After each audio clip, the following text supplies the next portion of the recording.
Assieds-toi dans la présence de Dieu. Je vais te parler de Salomon. Je vais te parler de Salomon. Salomon est l'enfant qui est né d'une femme qu'on appelle Bathsheba. Une chercheuse de mari. Est-ce que tu entends? Hein? Salomon est né de Bathsheba. Premièrement, bon, voilà comment ça a commencé cette histoire. David est allé regarder la femme de quelqu'un d'autre qui se lavait. Et il a eu cette mauvaise idée d'aller avec cette femme. Une idée satanique. Et il est allé avec cette femme. Ils ont fait un premier enfant. Cet enfant-là n'a pas pu rester en vie. David a jeûné, prié pour cet enfant. Cet enfant qui n'est pas de Dieu là. Malgré ça, l'enfant est mort. Et la Bible dit que la femme là, normalement la femme là, l'enfant est né encore. 2 Samuel chapitre 14 verset 24. David consola Bathsheba, sa femme, et il alla auprès d'elle et coucha avec elle.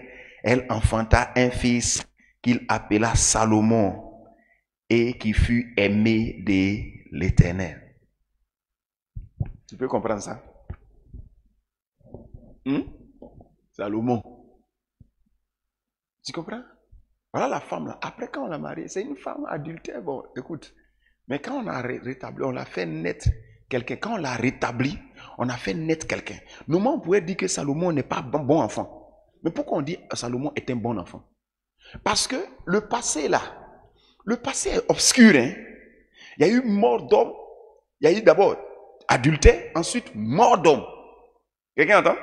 Et après, Dieu a pardonné son péché, n'est-ce pas? Et la même dame, si vous allez avec elle, ils ont un enfant. Et on dit Dieu a aimé ça. C'est quel genre d'enfant? Quand tu vois Salomon là, quand tu entends Dieu aima là, il faut savoir que c'est un enfant qu'il a programmé avant. C'est-à-dire, il avait prévu que David, que le roi David est un descendant. Et c'est pas ce que tu entends. Donc, dans le ventre de David, il y a quelque chose. Mais le problème, c'est qu'il s'est attaché à Bathsheba. Donc, tu vois, le calcul de Dieu a failli être mélangé. Mais il dit, c'est pas un problème, c'est dans ça là que je vais envoyer. Quelqu'un entend? Et il a fait sortir l'enfant, qu'on appelle Salomon. Salomon est un fils de la promesse. Quand tu vas fouiller après dans la Bible, tu as trouvé qu'on a dit, Dieu a dit des choses sur lui. Salomon est un fils de la promesse parce que Dieu a dit que c'est lui qui va s'asseoir sur le trône.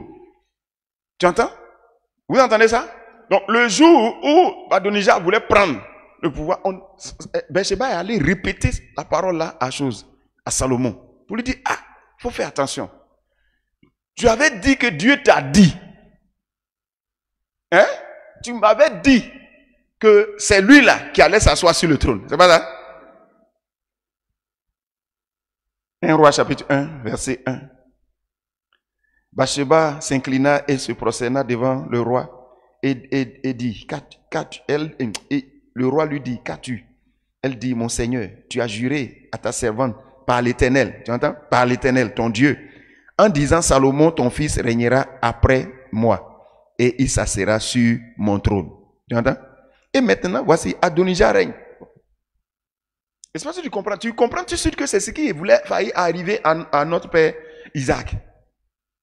Hein? Ceux qui aiment les grands-pères spirituels là, faites, vous ne comprenez pas la Bible, les histoires des pépés spirituels. Souvent quand j'entends ça, je ris. Il faut lire la Bible. On dit notre père Abraham. Sinon les Israélites n'allaient jamais dire notre père Abraham. Ils allaient dire notre arrière. Non. Le père Abraham. Quand il parle, il dit notre père Isaac. Il dit notre père Jacob. C'est nous, on dit pépé. C'est comme ça. On ne dit pas notre grand-père. Non, il n'y a pas grand. Dans le spirituel, il n'y a pas grand-père. Sinon, Dieu allait être l'arrière. Dieu est notre père. Gloire à Dieu. Donc, les histoires de pépé, là, arrêtez ça. Dans le spirituel, il n'y a pas de passé. Hein? On dit notre père Abraham, notre père Isaac, notre père Jacob. C'est comme ça. Pépé. Maintenant, et arrière là, comment on appelle ça? Papitou. Gloire à Dieu. Donc voici que ce qui a failli arriver à notre père Isaac, c'est la même chose. Il voulait bénir Esaü. Pourtant, on a dit que c'est Jacob. Donc, ça a été tourné. Adonijah dit que c'est lui. Tu entends? Donc la dame, heureusement qu'elle est partie pour dire, ah, tu m'avais dit que c'est... Ah oui, c'est vrai, je n'ai pas oublié. Ok, préparez les choses. Puis c'est tombé sur Salomon. Maintenant, quand Adonijah a fait pour lui, est-ce qu'il n'a pas eu de sacrificateurs pour faire? Il a eu des sacrificateurs, mais pourquoi ce n'est pas agréé par l'Éternel? Parce que ce n'est pas dans le plan de l'Éternel. Dans le plan de l'Éternel, c'était Salomon. Quelqu'un comprend? Et Dieu a dit quoi à Salomon quand il a fini son sacrifice? Il lui a dit que c'est bien ce qu'il a fait. Il a dit qu'il va lui donner la sagesse, l'intelligence. Il a dit encore, si tu marches dans les pas de mon serviteur David, ton trône sera affermi pour toujours. J'espère que vous comprenez. Maintenant, donc c'est à lui de marcher maintenant dans les pas de David son père. Il lui a dit, mais tu auras longue vie, tout ça. Qu'est-ce qu'il a fait? Il a commencé à marcher dans d'autres pas, comme dans les pays, les rois des autres pays. C'est pour ça qu'il est devenu le roi le plus sot. Donc quand tu as regardé, tu as dit, ça c'est lien de parenté. Parce que quand tu regardes là, tu as te dit, non, comme lui il est né d'adultère, c'est pour ça que sa vie est... Non, Dieu a dit clairement, quand tu es en Christ, c'est la même chose.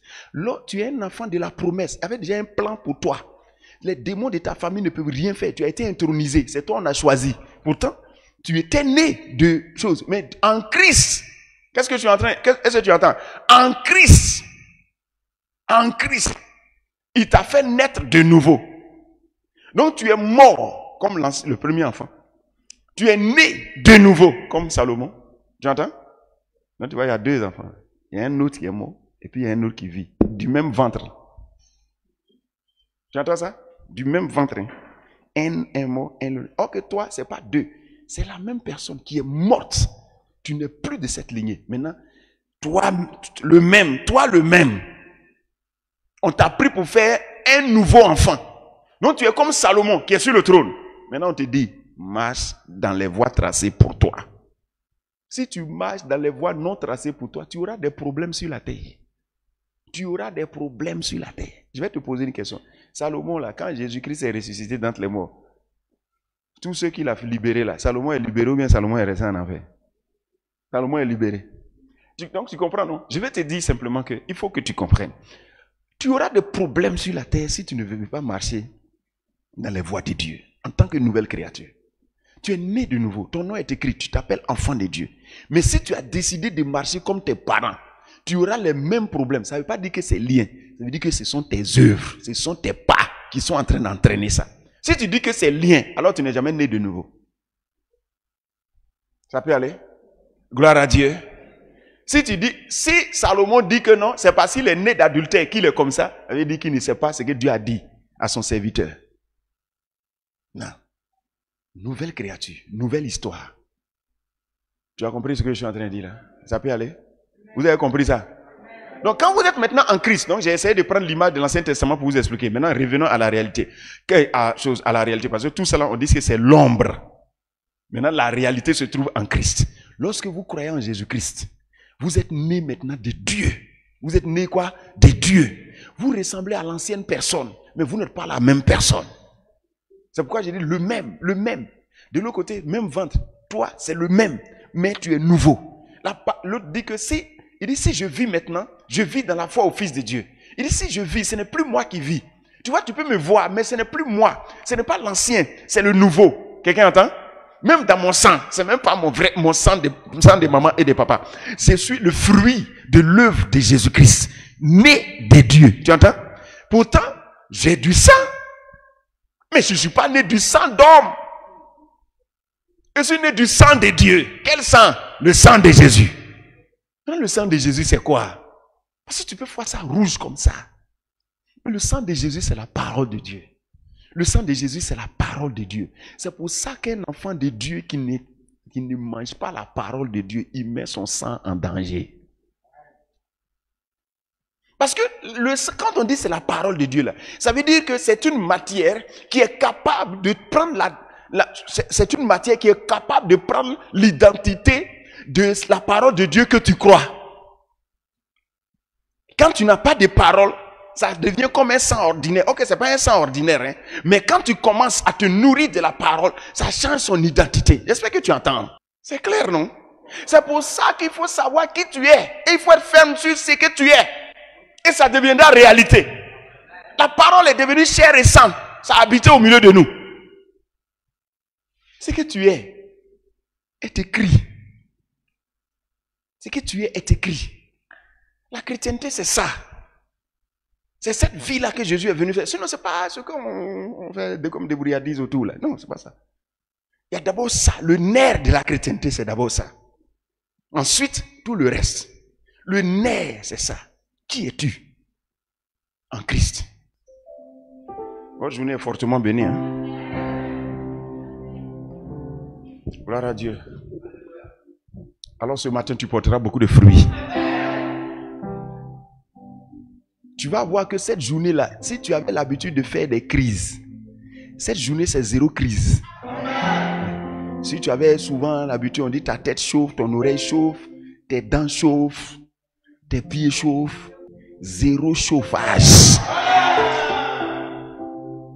Parce que ce que tu es en Christ, c'est ce qui se manifestera. Le ventre de Jésus ne chauffait pas, la tête de Jésus ne chauffait pas, son oreille ne chauffait pas. Aujourd'hui, rien sur toi ne chauffera au nom de Jésus-Christ. Aucune crise au nom de Jésus-Christ. Aucune crise de maladie au nom de Jésus-Christ. Une journée de paix et d'allégresse.